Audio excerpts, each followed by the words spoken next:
Hola a todos, espero que estén muy bien. En este video finalmente vamos a terminar de desarrollar el modelo de la prueba matemática misión 2021, haciendo desde la pregunta 59 hasta la 65. Estas preguntas tienen que ver solamente con probabilidad y creo que combinatoria, así que comencemos. 59.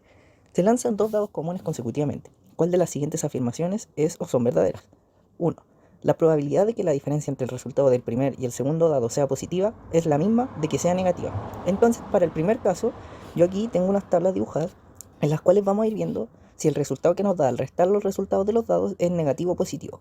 ¿A qué me refiero? Por ejemplo, acá tendríamos 1 menos 1, acá 1 menos 2, 1 menos 3, y así. Los que están acá arriba son los que restan y acá el que se está restando. Entonces, veamos cómo nos van a dar los resultados. 1 menos 1 nos da 0, 1 menos 2 nos va a dar un valor negativo, no importa cuál es el valor en sí, sino el signo de este valor. Y de aquí a la derecha todos nos van a dar negativo porque estos son mayores a 1. 2 menos 1 nos va a dar positivo, acá nos va a dar 0 y de aquí en adelante nos van a dar puros negativos. Miren, si nos damos cuenta vamos a tener una diagonal de ceros que corresponde a cuando este valor está restado por sí mismo. Y todos los que estén a la izquierda de ese 0 van a ser positivos y los que estén a la derecha van a ser negativos. Pueden corroborarlo más detenidamente si les quedan dudas haciendo la resta. Entonces vamos a tener acá. Ahora, veamos en cuántos casos de estos 36 la resta nos dio negativa. Voy a ir sumando la cantidad de negativos que tenemos en esta fila. Entonces en esta fila tenemos 5, en esta 4, en esta 3, 2 y 1. Esto nos da 6, más 4 nos da 10, más el 5 nos da 15. Entonces la probabilidad de tener una resta negativa es 15 en 36, ¿cierto? Y ahora voy a contar los signos más de las columnas. 5, 4, 3, 2, y aquí era un más 1. Y aquí tenemos los mismos números que acá, así que la suma también nos va a dar 15 de los 36 casos. Y vemos que estos son iguales, por lo tanto la 1 sí se cumple. Ahora vamos a ver qué dice la 2. La probabilidad de que la división entre el resultado del primer y el segundo dado sea un número entero es mayor que 6 partido en 36. Entonces, aquí tengo otra tabla preparada para estudiar este caso. En este caso, los que están acá a la izquierda van a ir en el numerador y los que están arriba van a ser el denominador. Entonces acá tendríamos, por ejemplo, 1 partido en 1, 1 partido en 2, 1 partido en 3 y así. Y vamos a marcar con un ticket los cuadrados en los cuales vamos a tener un entero. Entonces, bueno, aquí lo voy a encerrar porque está escrito. Ese nos va a dar entero, este no, este no, este tampoco, este tampoco, este tampoco. Porque acá el denominador va a ser más grande que el numerador, que en este caso es 1. Aquí 2 partido en 1 nos va a dar 2. Y 2 partido en 2 nos da 1. Y de aquí en adelante el denominador se vuelve más grande que el numerador, por lo tanto no va a ser un entero. Aquí nos da 3. 3 medios no es un entero, aquí nos da 1. Y de aquí en adelante el denominador es más grande. Entonces, aquí voy a rellenar más rápido. No, no. En este sí, no, no, no, sí, no. Sí, sí, sí, no, no y sí, ya.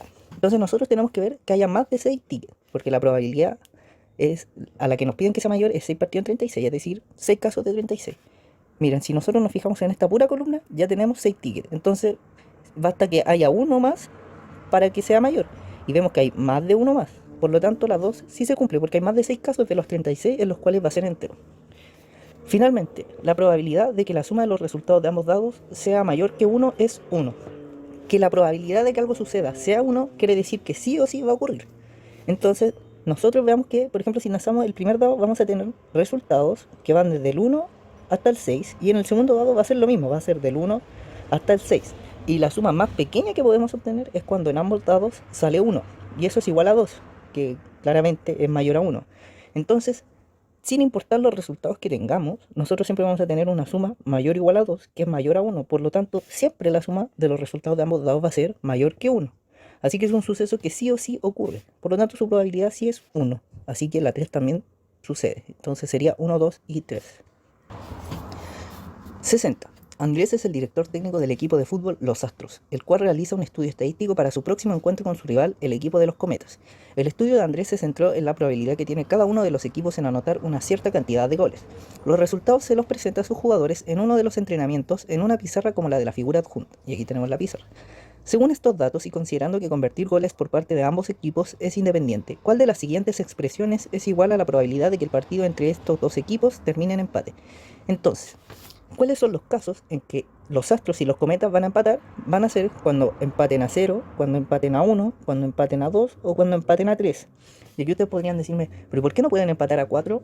Bueno, eso lo vamos a ver porque si sumamos las posibilidades que tenemos acá abajo, vamos a tener un 1 sumado entre estos 4 valores y lo mismo va a pasar con los de arriba. Por lo tanto, todas las cantidades mayores a 3, que sería 4, 5 y así sucesivamente, tienen 0 posibilidad de ocurrir. Por lo tanto, son sucesos imposibles. ¿Ok? Entonces, nosotros tenemos que la posibilidad de que empaten va a ser la posibilidad de que empaten a 0, sumado con la posibilidad de que empaten a 1, sumado con la posibilidad de que empaten a 2, sumado con la posibilidad de que empaten a 3. ¿Y cuánto va a ser cada una de estas posibilidades? Bueno, de que empaten a 0 se va a tener que cumplir que tanto los astros como los cometas tienen que anotar, mejor dicho, no tienen que anotar un gol. Por lo tanto, se tiene que cumplir el 0,19% de posibilidades que hay, o sea, el 0,19 de posibilidades que hay, y además, así que se multiplica por un 0,43 de posibilidades que hay de que los cometas no hagan goles. Así sucesivamente va a ser con lo siguiente. Aquí va a ser 0,37 por 0,30, 0, bueno, ahí 0,3 por 0,14 y esto va a ser igual a 0,14 por 0,13. Por lo tanto, tenemos que esta es la posibilidad de que los astros hagan un gol y los cometas, o sea, no hagan goles y que los cometas no hagan goles. Y así con las siguientes posibilidades. Y como dijimos, la posibilidad de que termine en empate va a ser la posibilidad sumada de que sea el empate a 0, a 1, a 2 o a 3. Por lo tanto, va a ser 0,19 por 0,43 más 0,37 por 0,3. Bueno, y todo lo que tenemos acá. Y eso se corresponde con la alternativa B. Pregunta 61. En cierto experimento, la probabilidad de que ocurra un suceso A es P. Entonces voy a anotarlo así. La probabilidad de que sea A es P. Mientras que la probabilidad de que ocurra un suceso B es Q. Entonces la probabilidad de que suceda B es igual a Q. Si los sucesos A y B son independientes, ¿cuál de las siguientes expresiones representa siempre la probabilidad de que ocurra al menos uno de los dos sucesos? Que ocurra A o B se representa con este símbolo. Esto quiere decir que ocurre A o que ocurre B. Y esto es igual a la probabilidad de que ocurra A más la probabilidad de que ocurra B menos la probabilidad de la intercepción de ambos. Es decir, menos la probabilidad en que las expresiones de A y las de B se interceptan. Es decir, menos ese sector de ahí. Entonces, este sector de intersección en la que ocurre A y B es lo mismo que habíamos visto antes con los goles. ¿Ven? Que los astros hicieran 0 goles y que los cometas, creo que se llaman el otro equipo, hicieran 0 goles, se calculaba multiplicando la probabilidad de que los astros hicieran, voy a anotarlo aquí como un X, hicieran 0 goles por la posibilidad de que los cometas hicieran 0 goles. Entonces, en este caso, esta intercepción, que ocurra A y B, va a ser la probabilidad de A por la probabilidad de B. Esto se mantiene tal cual. Y ahora reemplazamos esto por los valores que tenemos acá, que nos da el enunciado. Entonces esto va a ser P más Q menos P por Q. Y esto vendría a ser la alternativa E. 62. Dos cursos de un colegio realizan una fiesta para reunir fondos para un viaje de estudios. Se reparten dos tipos de entradas, las del tipo P y las del tipo Q. En la tabla adjunta se muestra la distribución de la venta de entradas para el segundo A y el segundo B. Nos muestran acá una tabla. Si se selecciona a una persona al azar de estos dos cursos y se sabe que tiene una entrada del tipo B, ¿cuál es la probabilidad de que sea un estudiante del segundo B? Entonces esta pregunta, viendo la tabla, no es tan complicada porque a nosotros ya nos limitan de alguna forma la muestra total, ya no van a ser los, creo que estos son 90, a ver, 55 más 25, no, los 80 alumnos, el total de casos. ¿Por qué no? Porque nosotros ya sabemos que de este grupo de 80 alumnos sacamos a los alumnos que tienen solamente la entrada del tipo Q, porque aquí nos dicen que se sabe que la persona que se selecciona al azar tiene una entrada del tipo Q. Por lo tanto, solo vamos a tener que ver estos dos cuadrados de acá. Ahora, de estos dos cuadrados de acá, ¿cuál es la probabilidad de que sea un estudiante del segundo B? Van a ser estos 30 de acá, pero estos 30 sobre qué van a estar, va a ser 30 partido en 55, porque como dije antes, repito, nosotros ya sabemos que la persona tiene una entrada del tipo Q. Por lo tanto, la alternativa correcta va a ser, bueno, esto hay que simplificarlo, 6 partido en 11, y esto nos da la B. La otra forma es ver la fórmula de probabilidad condicional que se simboliza así y cuyo valor es el que estoy anotando acá. Y la probabilidad de... Entonces, ¿esto qué quiere decir? ¿Cuál es la probabilidad de que ocurra el suceso A dado que ya ocurrió el suceso B? Y esto va a ser igual a la intercepción entre A y B y la probabilidad de B. Entonces, la probabilidad de B acá sería que la entrada sea del tipo Q, porque eso es lo que sabemos que sucedió. Ese es el suceso que ya ocurrió. Entonces, la probabilidad de obtener un alumno con un tipo de entrada B va a ser igual a los casos favorables, que en este caso son 55, del total, que son 80. Entonces, esta es la posibilidad de sacar al azar un alumno con el tipo de entrada Q. Y la probabilidad de que sea un alumno del segundo B y tenga una entrada del tipo Q, aquí en la tabla lo podemos sacar directamente. Es 30 partidos en 80, ¿ok? ¿Por qué aquí es 3 partidos en 80 y no en 55? Porque aquí, en este caso, nosotros no tenemos la condición que habíamos tomado en consideración al principio del ejercicio, que era que se sabe que la entrada es del tipo Q, por lo tanto tenemos que hacerlo sobre el total de estudiantes. Ahora, reemplazando esto en la fórmula, nos va a dar 30 partidos en 80, partido en 55 partidos en 80. Y acá estos quedan en el denominador y estos quedan en el numerador. Entonces queda 30 por 80 y 55 por 80. Estos se simplifican y aquí llegamos a la misma expresión que simplificada nos daba el 6 partidos en 11. 63. Para un viaje, Andrés arrendará un automóvil en una empresa que le da a elegir entre las marcas P, Q y R. Cada una de estas marcas dispone de 2 modelos, en los colores blanco, rojo, azul, verde y gris, cada uno de ellos. ¿Cuál es la cantidad máxima de automóviles de distinto tipo de marca, modelo y color entre los que Andrés puede elegir? Entonces nosotros lo que nos están preguntando en el fondo es cuántas opciones de autos tenemos. Y esto se hace de una manera bien simple. Primero vamos a tener las 3 marcas. Cada una de estas marcas nos ofrece 2 modelos de auto. Entonces vamos a alfabeto, gama, esto. Ya, estas son los distintos modelos de auto. Y cada uno de estos autos viene en 5 colores diferentes. Entonces, un auto P alfa, de modelo alfa, lo podemos elegir en 5 colores. Lo mismo con el marca P, modelo beta, 5 colores. Y así para todos los demás. Entonces, aquí es simplemente sumar todas estas opciones de auto. ¿Y cuántas vamos a tener? 30. Por lo tanto, Andrés puede elegir entre 30 tipos de autos, que sería la D. 64. ¿Cuántos partidos individuales de tenis se tienen que organizar con n jugadores, donde n es mayor a 2, si todos juegan contra todos solo una vez? Para este ejercicio hay que usar combinatoria, porque lo que tenemos que hacer es ir tomando de a 2 personas que van a jugar un partido, ¿cierto? Ahora tenemos que ver cuáles son las condiciones de esta selección de 2 personas. Primero, puede haber una repetición, es decir, podríamos tomar, por ejemplo, al jugador 1 y después volver a tomar al jugador 1 y hacer un partido entre ellos. No tiene sentido porque se tendría que multiplicar, por lo tanto no hay repetición. Y importa el orden. Entonces, nos dicen que todos juegan contra todos solo una vez. Entonces, si yo tomo al jugador A y lo agrupo con el jugador B, ¿esto es diferente a tomar al jugador B y después tomar al jugador A? No, pues no es diferente, porque aquí tenemos un partido y este partido ya no lo podemos seleccionar, porque ya jugaron entre ellos dos. Por lo tanto, el orden tampoco importa. Y en este caso, lo que nosotros vamos a usar es esta fórmula de acá. N es igual a n factorial partido en k factorial por n menos k factorial.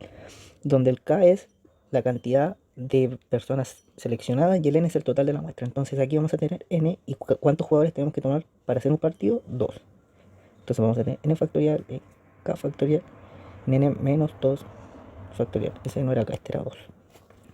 Ahora, ¿qué pasa con el factorial? El factorial lo que hace es como ir multiplicando todos los valores desde el n, contando hacia atrás hasta el 1. Entonces vamos a tener n, n menos 1, n menos 2, y aquí factorial, eso sigue hacia allá. Y acá vamos a tener 2 factorial, n menos 2 factorial. Y acá nosotros podemos simplificar esos dos valores. Y nos va a quedar n por n menos 1 partido en 2. Y esto corresponde con la alternativa B. Una forma diferente de verlo, que es más analítica podría decirse, es la siguiente. Nosotros vamos a tener n jugadores, por lo tanto en cada ronda de partidos, ¿cuántos partidos vamos a tener? Imaginémoslo por ejemplo en la Copa América. Nosotros tenemos 4 equipos. ¿Cuántos partidos hay en la primera ronda de un grupo? 2, ¿cierto? Si tuviésemos 10 equipos serían 5 partidos. Entonces podríamos decir que es la mitad de la cantidad de equipos que hay. En este caso la mitad de cantidad de jugadores. Entonces, en la primera ronda se jugaron n-2 partidos. O sea, n partido en 2. Ahora, ¿cuántas rondas hay? Tomemos un jugador, por ejemplo, el jugador A. El jugador A, ¿cuántos partidos va a jugar? n-1 partidos.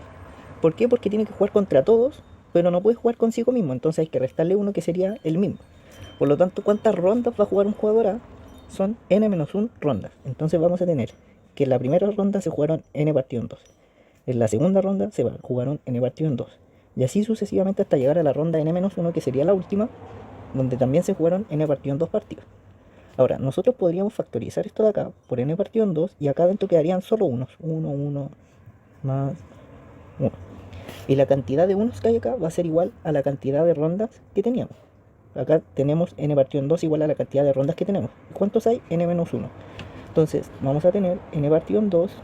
Estos como son solo unos, es como sumar n-1 veces 1, es decir, que da n-1. Y aquí llegamos a la misma expresión que obtuvimos antes. La última pregunta, 65. En una caja hay solo bolitas verdes y rojas, todas del mismo tipo. Se puede determinar la cantidad de bolitas verdes que hay en la caja si se sabe que en la caja hay un total de 40 bolitas. Este dato por sí solo no nos dice nada porque nosotros podríamos tener una roja y 39 verdes o dos rojas y 38 verdes, entonces con eso no lo podemos decir. Segundo dato, al elegir una bolita al azar de la caja, la probabilidad de que ésta sea roja es 2 partido en 5. Esta tampoco nos permite decirlo porque esta probabilidad va a depender del total de bolitas que hay en la caja. Porque, por ejemplo, si nosotros tuviéramos 10 bolitas en total en la caja y sabemos que la probabilidad de que sea roja es 2 partido en 5, entonces esto nos va a dar que hay 4 rojas. Pero ¿qué pasa si hay 100 bolitas en total? Entonces esta posibilidad nos dice que hay 40 rojas. Entonces, con lo que acabo de hacer, más o menos se nota cuál va a ser la respuesta, porque ¿qué es lo que nos faltaba con el dato 2? Nos faltaba el total de bolitas. Por lo tanto, si a nosotros nos dicen que hay 40 bolitas en total y que la probabilidad de que sea roja es 2 partido en 5, entonces esto nos dice que hay 16 rojas. Por lo tanto, van a haber 24 verdes. Así que si juntamos los dos datos, sí podemos saber cuántas bolitas verdes hay. Y con eso terminamos el desarrollo de la prueba.